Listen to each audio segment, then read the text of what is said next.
Okey, ada satu filem Melayu yang aku baru tonton di movie.com. Bukan movie. Okey, movie. Sebelum ni aku dah tonton Kickflip. Dan sebelum lepas tu aku tonton filem ni. Filem tahun 2019, filem terbitan Malaysia yang aku rasa memang sangat awesome. Okey, filem ni tajuknya ialah Roh. Okey. Sebelum tu aku tak nak bercakap banyak. Filem review ni mungkin ada spoiler lah macam biasa, tapi siapa yang nak dengar sajalah. Okey, kita montage dulu.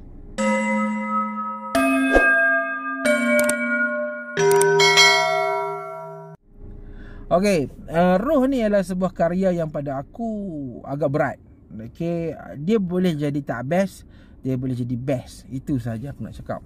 Aku nak explain banyak-banyak pasal Roh ni sebenarnya tak pandai, sebab aku bukannya minat sangat filem-filem yang memerlukan critical thinking. Sebab yalah, Roh ni aku boleh compare lah filem ni dengan filem seperti Mother, Black Swan, kan, filem-filem macam tu. Filem yang dia nak bercakap pasal something else, tapi dia bercerita melalui something else. Kau nak bercakap pasal politik, for example, tapi dia nak gunakan medium lain, dia nak gunakan objek lain. So dia lebih pada kiasan. Jadi kalau siapa yang nak tengok Roh ni, kalau nak expect tengok filem ni ala-ala, dah anggap filem ni macam filem Ahmad Idham, jangan pandang belakang, congkak apa semua tu, tak payahlah. Sebab kalau hampa tengok filem ni dan expect filem ni ada unsur-unsur macam tu, in the end hampa akan masuk ke golongan yang rasa filem ni tak best. Okey. Filem ni pada aku suka. Okey, aku suka secara peribadi. Tapi kalau aku suka pun, aku memang perlukan, lepas aku tonton tu, aku perlu pergi Twitter ke, pergi YouTube ke, pergi ke mana-mana website untuk faham dengan lebih jelas. Sebab filem ni kita tak boleh faham secara satu layer. Maknanya direct filem ni, okey, kita faham lah dia ni buat apa, lepas ni apa. Tapi kita perlukan untuk baca dengan lebih banyak lagi supaya kita faham apa yang nak disampaikan. Okey, filem ni tajuk ni memang dia Roh. Okey, tapi rohnya di mana?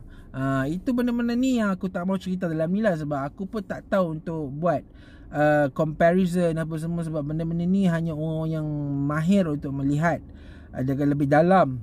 Yang tu yang aku respect lah. Yang tu kena cari, yang tu. Aku tak cakap tu. Pada aku nak cakap pasal satu layer depan ya. Dari segi storyline, filem ni memang sangat-sangat bagus, memang sangat-sangat deep. Sebab apa? Sebab filem ni ialah filem yang kiasan. Kita bercakap pasal roh, tapi sebenarnya roh itu semua perlamangan roh itu ada dalam karakter. Jadi karakter ni bukan hanya sekadar karakter, ianya adalah satu bayangan, satu simbol. Macam tu. Simbol-simbol apa aku tak nak explain, sebab benda-benda ni kena cari dalam Twitter, dalam YouTube, apa-apa yang ada explain pasal benda-benda ni. Dari segi sinematografi lah, daripada pekerjaan, daripada dia punya kerja kamera dia, itu aku rasa memang sangat best lah. And that is pada aku one reason kenapa filem ni boleh layak pergi dan tercalon di Oscar. Itu. So kalau siapa penerbit filem yang nak buat, ini adalah reference yang bagus dan tidak memerlukan karakter-karakter yang banyak. Tak ada orang-orang kaya, tak ada datin-datin, datuk-datuk apa, tak ada. Okay, semuanya hanya berdasarkan sebuah hutan yang mana kita pun dah biasa dengan hutan dan kita pun tahu macam mana. Benda-benda ini adalah benda yang menjadikan Roh ni sangat-sangat bagus lah. Daripada segi visual, daripada segi lakonan, memang sangat-sangat mantap. Itu aku mentabik lah. Okay.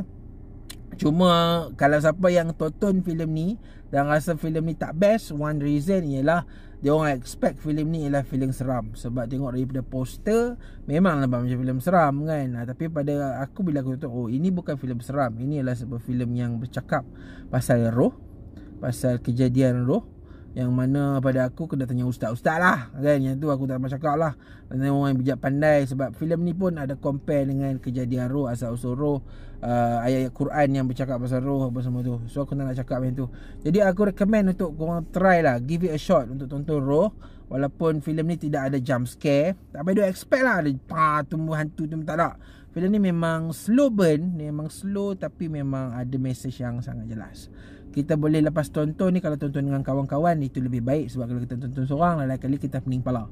Okey, tonton dengan kawan-kawan, so kawan-kawan boleh explain ini macam tu. Okay, so itu sajalah. Pada aku memang aku respect lah dengan filem Roh, dan I really hope that akan ada lagi filem-filem yang macam ni di Malaysia.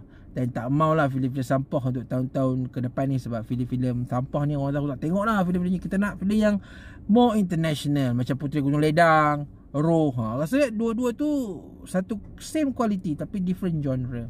Okay, so itu sajalah review ringkas aku berkenaan Roh. Kita jumpa di video akan datang. Assalamualaikum.